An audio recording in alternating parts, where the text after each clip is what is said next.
Let's hear what's going on with Facebook. This is going to be a big interview today. It's going to be a big interview today. It is.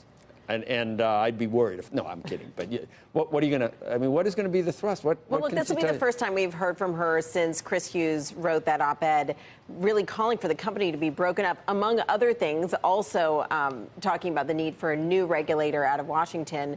So it'll be interesting to see what she says about that. And then also really to hear more about how they're going to be able to make money from Facebook when they're giving consumers tools to clear their histories and making targeting far less valuable for advertisers. So what are you going to do when the whole business model could potentially shift if people opt out of targeting? Are you really a believer that everybody's actually going to opt out of targeting completely? I don't think everyone will completely. The question is, will enough people opt out that it really impacts their business model? Also, it's going to require people to take an action on, they're not going to default to wiping everyone out. It's like, if you want to wipe it out, here's how you can do it. I think a lot of people just won't know to even think to do it. Yeah, certainly a lot of people won't do it. There's sort of this assumption that a lot of people don't even change their privacy settings when they can. But Facebook did warn advertisers this week. They posted a blog for advertisers saying, look, we just have to let you know this clear history tool is going to go into effect, and that is going to limit your ability to target ads. I think so far we've seen that Americans don't really care too much about privacy enough to actually take action about it, but it is something that people are talking about. Do you think that the redesign is going to have a big impact? Because I started playing with it. I will tell you that I really enjoyed being on Facebook this week. But from a sort of engagement standpoint, are you spending more time on it? This week, I just started going on it, and the white and all of the, it just looks different, and I sort of got into it. You like that it's different, though, maybe? Maybe just is it functionally better? Most people don't like when things are different. That's true. You changed this thing, this button's over here now. Why does the color look like that? But this was, to me, this was a less dramatic change than maybe what Snapchat did, which did alienate a lot of its users. Snapchat fundamentally sort of merged two different parts of its business. What Facebook is doing is just making it easier to access everything that they do across the different platforms. By the way, that ties into the whole antitrust thing. Is it going to be, would it be impossible to break up Facebook when you're really integrating Messenger and Instagram and Facebook and WhatsApp and making it much easier for people to use all of those platforms at once? Would it even be possible to separate them out? Well, today you could, right? Today you could. The longer, relatively the more time, easily. Well, remember that the back end is already being integrated. So with every passing month, it would become much harder. So I know there's a lot of talk about regulation, and Chris Hughes sort of talked about that in his op-ed, how you break it up, regulate the data. I think one of the things that's really important and interesting to note is data portability. The idea that you can take your stuff on Facebook and bring it to another or competing social networking platform has been part of sort of the big bugaboo for years, right? The original FTC settlement was about, can you port your stuff over? Facebook allowed you to do that, but it's mostly just your photos. Real portability is, as a consumer, if I can communicate with my friends on a competing social network through the back end, right? So that is true portability. So instead of breaking up Facebook, what they should really look at is the possibility of, interoperability across different social networks, the way the phone system works, right? All the little local bells once upon a time worked out deals with each other. They can connect from one end to the other end. Right now, you can't do that on Facebook. What do you think you're connecting to? That's the thing, because Chris Hughes would say that they're so massive, Facebook is so massive that there isn't an opportunity for any other smaller social network to actually become big enough that you would need to port to them. There's interesting that when Snapchat created a lot of these filters, a lot of people were using them that love the filters. What they would do is they would screenshot that and then post it on Facebook.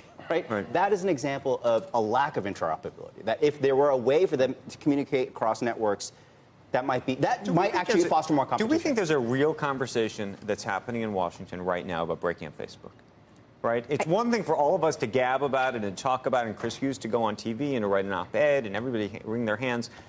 And I'm looking at Joe, but in a Trump administration, and assuming, Joe, that Trump wins another 4 years, do you think that there's this conversation? Well, I think there's certainly a conversation about regulating Facebook and figuring out different ways to regulate Facebook. We have talked a lot about privacy regulation. There's going to be pretty stringent California privacy rules going into effect next year, which puts pressure on the adoption of federal privacy rules. But I do think there has been talk about creating another kind of regulator, maybe under the FTC, maybe not, that's really focused on regulating tech companies. I think the conversation about breaking up Facebook you would almost need new laws to really Right. enable that to happen, because under current antitrust laws, it's not entirely clear. I agree. I think it's more regulation than breaking up. I think that is the more likely outcome. And if you see the way the EU's been regulating things, they've become the de facto regulators because the tech companies are just going to build it one way and then deploy it across all their different regions. Okay. All right, Ed, stay here for a second, because so I've heard from